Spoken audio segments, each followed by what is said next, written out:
దేశంలోనే అతిపెద్ద వెంకన్న విగ్రహం రూపుదిద్దుకుంటోంది. తిరుపతికి అతి సమీపంలోని మంగళం ప్రాంతంలో ఈ వెంకన్న విగ్రహాన్ని గత 4 నెలలుగా సిద్ధం చేస్తున్నారు శిల్పులు. ప్రస్తుతం ఈ విగ్రహం పనులన్నీ పూర్తయ్యాయి.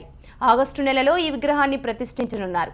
ఈ నేపథ్యంలో ఈ భారీ వెంకన్న విగ్రహాన్ని తయారు చేయడంలో ఎటువంటి ఇబ్బందులు ఎదుర్కొన్నారు, ఎంతమంది శిల్పులు కష్టపడ్డారు అన్న అంశాన్ని తిరుపతి నుంచి మా రిపోర్టర్ కిరణ్ అందిస్తారు.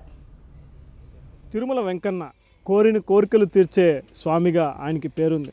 ఆయన రూపమే ఒక అద్భుతమైన సృష్టిగా మనకి పురాణాలు కూడా వర్ణిస్తుంటాయి. మొత్తం కూడా వెంకటేశ్వర స్వామి యొక్క రూపే కూడా పూర్తిగా అందంగా ఉండడంతో పాటుగా ప్రతి స్వామివారి యొక్క ప్రతి ఆభరణం కూడా ఒక్కొక్క బోధన మనకి బోధిస్తుంటుంది. అటువంటిది ఇక స్వామివారి విగ్రహాన్ని చూసి తిరుమలకు వచ్చినటువంటి భక్తులు తన్మయత్వం చెందుతుంటారు.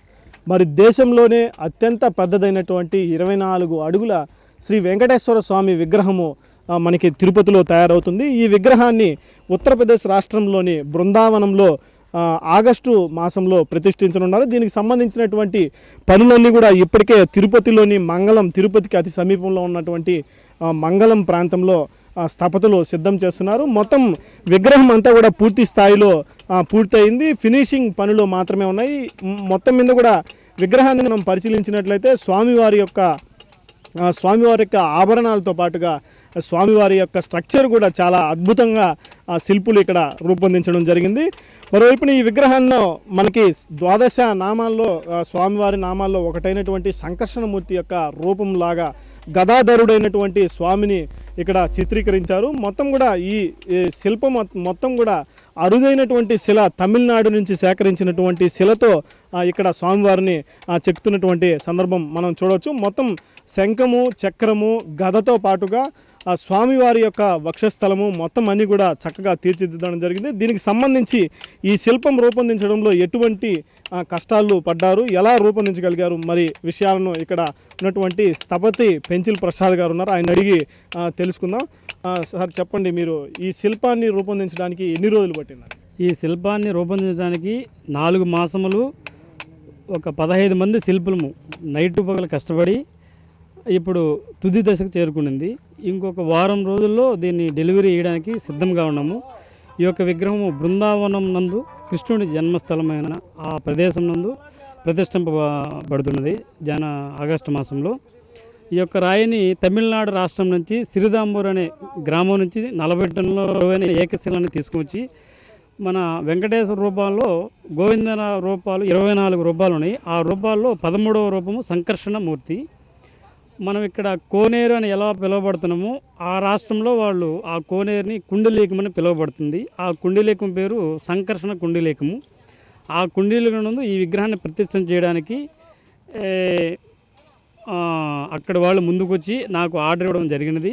మరోవైపు మనకి ఇప్పుడు దేశంలోనే ఇంత పెద్ద విగ్రహం ఇంతకు ముందు ఎక్కడన్నా మీకు తెలిసి ఏమన్నా ఉందా? నాకు తెలిసి ఈ వెంకటేశ్వర రూపంలో ఇంత పెద్ద విగ్రహం ఎక్కడ లేదు. ఇది చాలా భారీ విగ్రహము. ఈ విగ్రహం చేయడానికి కూడా ఒక పూర్వజనం సుకృతంగా భావించి నైటు పగలు కష్టపడి చాలా అద్భుతంగా తీర్చిదిద్దను. ఇది దిద్దడానికి కారణము నేను శిల్ప కళాశాలలో 4 సంవత్సరాలు డిప్లొమా కోర్సు పూర్తి చేయడం వల్ల ఈ యొక్క అందంగా రావడానికి ప్రధాన కారణము.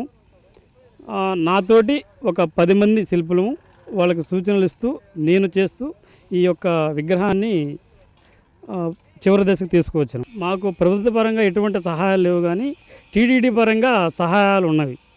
కానీ అదేలాగా ప్రభుత్వం కూడా సహాయం చేస్తే ఇప్పుడు ఉండే 20 మంది కాకుండా ఇంకొక 20 మందికి కూడా అవకాశాన్ని ఇచ్చి వాళ్ళకి జీవనోపాధిలా కల్పించడానికి చేయగలను. ఇది ఇక్కడ పరిస్థితి. మొత్తం కూడా మనకి దేశంలోకి అత్యంత భారీ శ్రీనివాసుని వెంకటేశ్వర స్వామి విగ్రహాన్ని తిరుపతిలో రూపుదిద్దుకుంటుంది.